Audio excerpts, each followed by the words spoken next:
change back here. Everybody follow me. It's legendary. Just like boom. Unbelievable. How many places are you going to go and see a green horse? We are having a blast.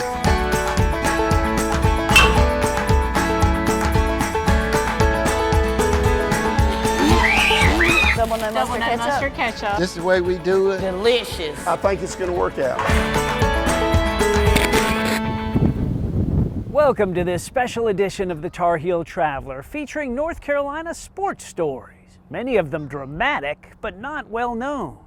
And yet we begin with one of the most well-known sports figures of all time, and the impact he made in Fayetteville. Ladies and gentlemen, the Bambino, the Sultan of SWAT, Babe Ruth. Kids loved him, adults loved him, was the most known figure in the world in the 1920s. But in 1914, George Herman Ruth was a 19-year-old kid from Baltimore. He just signed with a minor league ball team that in early March traveled to Fayetteville for a game. When he was here, it was the first time he'd ever been out of the state of Maryland. George and the team stayed at the Prince Charles. So naive, he spent his free time here riding up and down on the elevator in the hotel. He also had a habit of trailing the team owner. He didn't know what to do with himself when they weren't playing, so he followed him around, and one of the players said, "There goes the owner's new baby." The name stuck. Got his nickname, the Babe, while he was here. And then came the game at the old Cape Fear Fairgrounds. The Babe stepped into the batter's box and swung for the bleachers. Supposedly the longest home run anybody here had ever seen. 135 yards out of the park. Babe Ruth's first professional home run. Still to this day, people say it's the furthest one ever, like in the state. A sign of home runs to come. He hit more home runs by himself than most teams combined. He changed the way the game is played and really turned it into our national pastime. Babe Ruth retired from baseball in 1935 with pitching, hitting, and home run records, and with a name earned in Fayetteville that today remains one of the most famous in American sports. The only real game, I think, in the world, baseball. A high school basketball game played here in Harnett County at Campbell University, a game that would go down in history. It was February 29th, 1964. Anger High School and Boone Trail High School. Why was it played here at Campbell? At the time, the biggest gym. How big a game was it? It was big, really big. Yeah, it was the county championship. It was a packed house. In fact, people were along the baselines and so forth, couldn't find a seat. There were so many people along the sideline, you actually had to turn sideways to put the ball in bounds. Was it a close game? Oh yes, it was very close all the way through. What was your role in the game? Cheerleader. Nobody fouled out, no injuries, no substitutes. Why didn't you use any substitutes? Well, you know, most of them didn't want to go in, probably. Did you want to go into the game? Maybe at first, but toward the end, I don't think anybody wanted to do anything that might change something. At the end of regulation, it was 46-46. I think there were not that many overtimes that actually had scoring involved in it. Whoever got the ball held it and tried for the last shot. Back then, of course, there was no shot clock. No. So you could hold the ball as long as you wanted? Yes. What did you think as these overtimes kept going on and on? Will it ever end?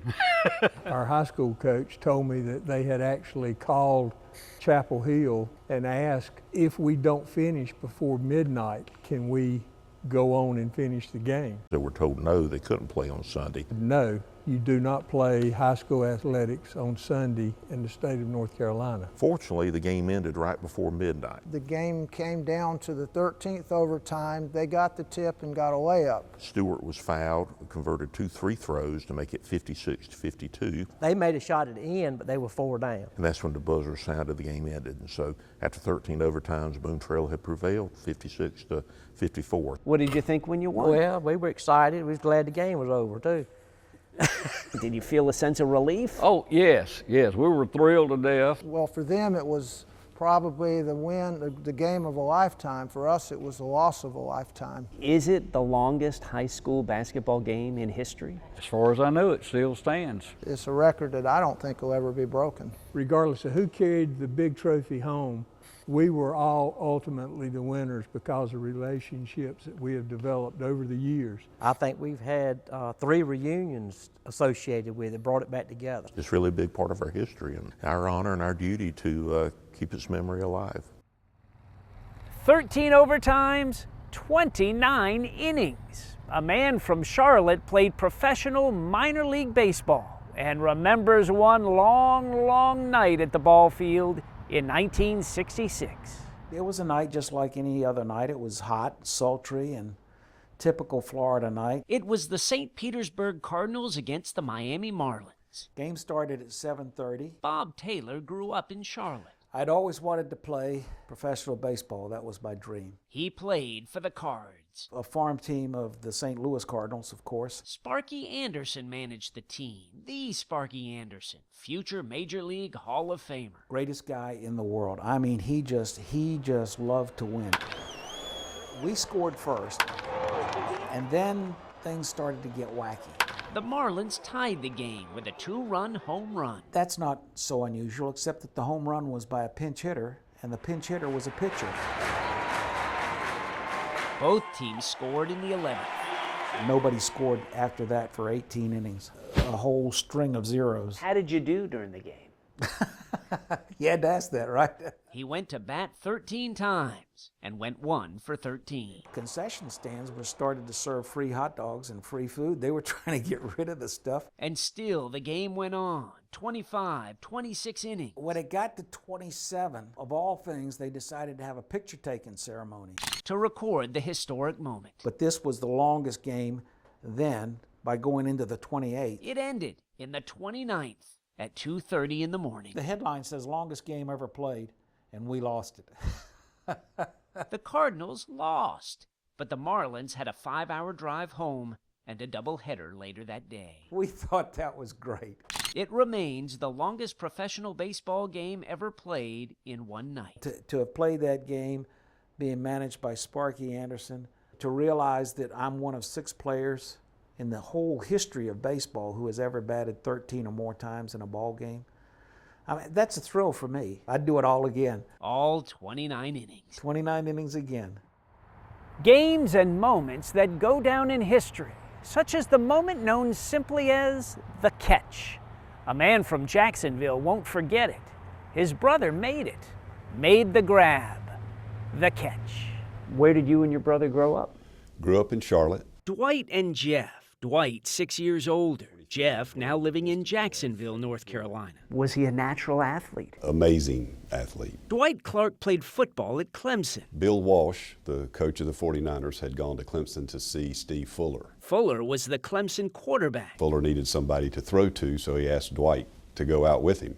So Bill Walsh is looking at Steve Fuller. But begins to look more at Dwight Clark. And he drafted him in the 10th round, which they don't even have 10 rounds now. It was 1979, and Dwight was headed to the San Francisco 49ers, the NFL. You just couldn't believe it. He caught a handful of passes the first year. The next year, he caught a whole lot, and then it was on. It was on to the NFC Championship game, January 1982, San Francisco versus Dallas. Did that come down to the last minute?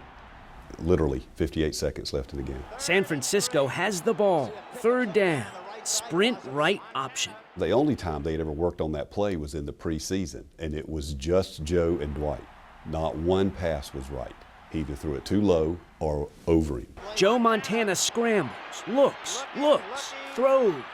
Dwight leaps. He was in the air. He was really in the air. The ball in his hands. And he always says he had a double catch. He caught it and then brought it and lost it, brought it down and caught it again. Throwing in the end zone. Last second, NFC Championship, the game in the balance that will send you to your first Super Bowl. One of the most memorable moments in NFL history. Certainly. The 49ers went on to win the Super Bowl that year, won it again 3 years later. Then, after the 1987 season, Dwight retired. He went into the front office. And during his time as a team executive, the 49ers won 3 more Super Bowls. It's unique to put 5 Super Bowl rings on your hand. Dwight's hand. That was the first thing, was he could not open a pack of sugar to put in his coffee. ALS, no cure. He used to say, you know, give me something I can fight. I can't fight this. He was 61 when he passed away in June. 2018. He loved getting in the middle of life. Dwight Clark from Charlotte, who grabbed life. He was just an amazing guy, just an amazing guy. It's a madhouse at Candlestick. Order Tarheel Traveler books at thetarheeltraveler.com. Books that celebrate the state. Copies autographed and personalized at thetarheeltraveler.com.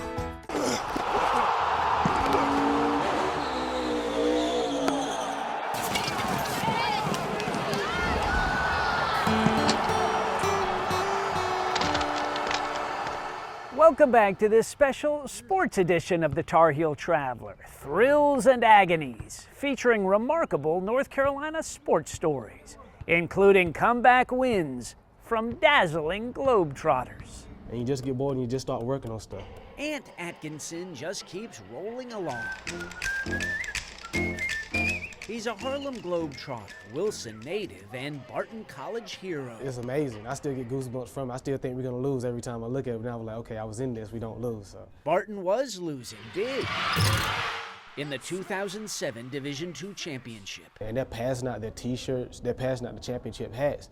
And I'm sitting there, I'm like, hey, we still got some time left on the game. It's not over, you know? The game looked over with just 40 seconds left. Spin move, Henderson, let him go by. They kind of just let me go past them. I was like, these guys not even playing defense no more. Barton down by 5, less than 30 to go. Talk about a long shot. Pull up, pop, book it. And then they lackadaisically threw the ball in like they were just giving up. 23 for Atkinson. And he steals the ball. Barton is suddenly down by just 1, and Ant Atkinson has reversed the odds. The drive, reverse. Oh, what a play! Time for one last play, the old back tip play. And we never, ever did it in the game successfully. We always practice it, and it's a drill that everybody hated. They didn't hate it anymore. 4 seconds left. Melvick stolen away. He's got time. Atkinson, layup. Good! I mean, you saw my reaction. I just started running everywhere. I didn't know what to think. I was on top of the world. He'd scored 10 points in 39 seconds to win the championship. Have those last few seconds of that game changed your life? Definitely, because I honestly think if it wasn't for that, I wouldn't be here. Here with the Harlem Globetrotters, trotting the globe and making people smile. And that's what I did in college, entertain people with basketball. But now I just do it in a more crazy type of way.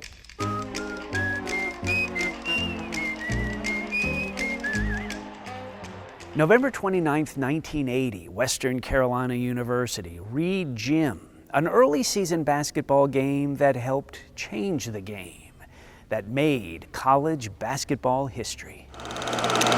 Hey, this is a great way for a lot of publicity things to happen. A chance for the first official three-point shot to happen. This was a pilot program? Well, it was an experimental the first year. A handful of college conferences agreed to try it.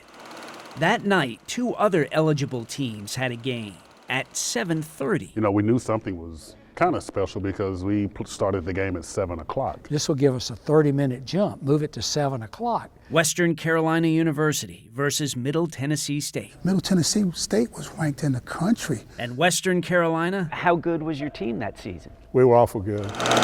The game begins. And everybody was just sort of waiting for it to happen. The three-point shot. There were 2 shots taken earlier in the game and missed. Coach wanted an opportunity for one of us to have that shot, so he called a timeout, designed a special play. The game resumes. I looked up and Ronnie was wide open and I just threw the pass to him. Wide open. Ronnie Carr. So I just rose up, took the shot. From 23 feet out. And he got his shot off and it was nothing but net. And the rest is history. The first official three-pointer in college basketball history. Yeah, they stopped the game, recorded the time. And continued the game. And Western Carolina won the game. And afterwards, you know, we kind of like, oh yeah, that was pretty cool what you did, man. You know? We didn't understand the historical relevance of that shot. You had no idea that 20, 25 years later, 30 years later, that the three-point field goal would be such a big thing. And it started here, in this gym, at that spot. Do you feel that moment in history has been lost? Yeah, it's been lost. To keep that story alive, it has to be brought to back to its fullness. You got Duke, you got Carolina, well, you got Western Carolina. Oh yeah, my guy hit the first three-pointer in NCAA history. We made history. It was always we made history. I was known as a shooter. Ronnie Carr. Were you considered one of the best players in the country at that time?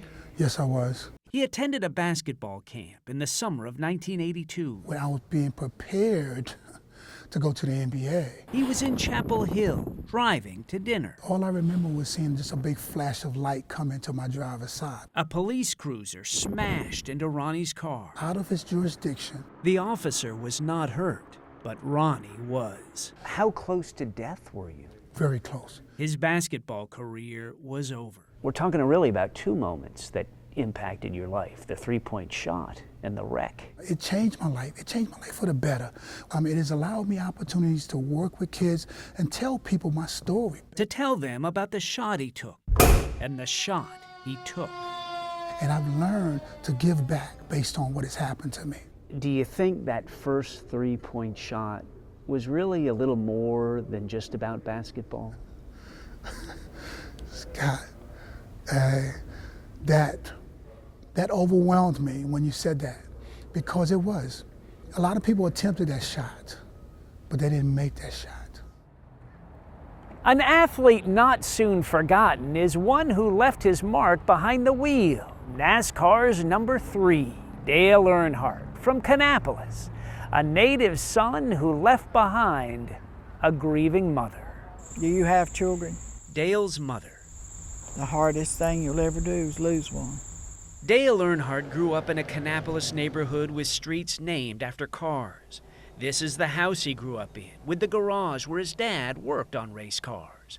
Nearby is Dale Earnhardt Plaza and the statue. He's in his signature Wrangler jeans and Justin boots with his glasses in his pocket, and that's how the folks here in Kannapolis remembered him. It looks just like him. He could take a car and do things nobody else ever could. God's gift to NASCAR. There are a lot of little nuances that a visitor sort of passing through may not pick up. For instance, the benches are in groups of 3s around the plaza, which is shaped like an oval to mimic a racetrack. You'll take 7 steps down into the plaza. He won 7 championships. The 3-car down. Oh! Big trouble. Big wreck behind them. February 2001. See, when they didn't go back to the car, they showed it, and then they didn't go back to it, I knew something was wrong. I just hope Dale was okay. I guess he's all right, isn't he? I mean, that must have been hard to grasp. You'll never know. The Dale Trail honors his memory, never forgotten. You taught me to never give up. God bless Dale. There's no comparison to losing a child. It's like losing part of yourself.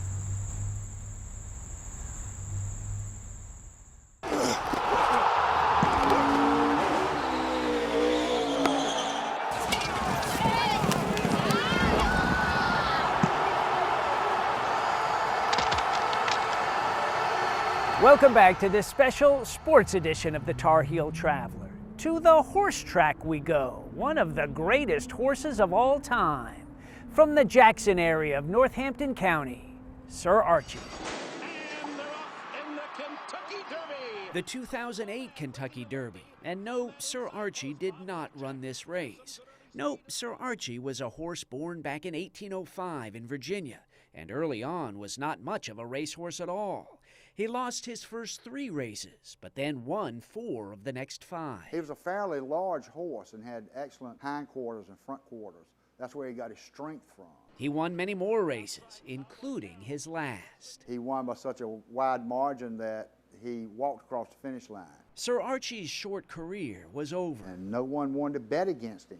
If the horse walks across the finish line, no, they're not going to race against him anymore. Sir Archie's influence on racing, however, was just getting started. William Amos won him in a card game with his previous owner. William Amos lived here on this plantation in Northampton County. Sir Archie sired dozens of horse racing champions, including Seabiscuit and Secretariat. The Secretariat is all alone. It's Seattle Slew. In fact, of the 11 horses to win racing's Triple Crown, 10 of them can be traced to Sir Archie. One of the foundation sires of American racehorses. Back to the 2008 Kentucky Derby. Every one of the horses, all 20 of them, were descended from Sir Archie. Sir Archie died in 1833 and is said to be buried somewhere on this land near Jackson. And he was buried with silver horseshoes on. That is the legend, and people have searched for the silver horseshoes. I doubt the story myself because I wouldn't bury a horse with silver horseshoes on. Would you? Well, he was North Carolina's greatest horse, who spawned some of history's greatest champions. Secretariat's on the inside. By ahead. Campbell University has 3,000 undergrads at its campus here in Bowie's Creek. It also has Gaylord and Gladys. It was great. It was really fun. We loved doing the skits. Craig was Gaylord in the early 90s. And it was a way to interact with people. Angie was Gladys back then. It was just really incredible to be a part of it. A part of that 1992 men's basketball run. We ended up won the Big South tournament, which was, phenomenal in itself. Their biggest day in college basketball. The Campbell Fighting Camels had qualified for the NCAA tournament for the first time in school history. We could not be disappointed in our team if they hadn't scored a point. We were just so excited for them to be there. And Gaylord and Gladys were there. And their goal, he said, is to hang around like a loose tooth. Underdog Campbell versus Powerhouse Duke in the first round. Campbell mania running rampant in Bowie's Creek. And let's take a look at the starting lineups. And that was back in, some of the historic times with Christian Laettner and Grant Hill. Bring on the Bulls next. What was the atmosphere like? Oh, incredible. Spinks puts up a three. It was just really incredible to be a part of it. This is Gaylord, the team mascot. Gaylord, what do you think of the Duke Blue Devils? Oh, Gaylord, that's no way to act. Campbell played well. Mocknick for three. Oh, yes, what a stroke. But not well enough. And yet the team and the Camels had great chemistry. We must have. Yeah, I think so. Craig and Angie got married, although Gaylord and Gladys separated. What happened to Gladys after you graduated? She just disappeared. Gaylord became the school's only mascot. Gladys was gone. She disappeared for 25 years? She disappeared for 25 years. Until recently, when the university brought her back. Gaylord and Gladys together again. And together, they brought Craig and Angie together too. It brought us together and I guess kept us together.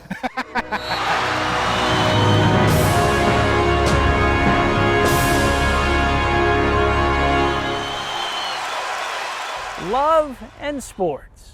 People do love sports. Those thrilling moments in North Carolina history.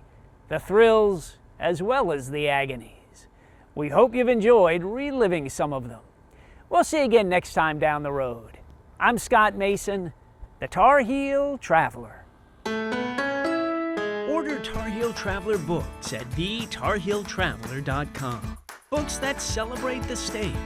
Copies autographed and personalized at thetarheeltraveler.com.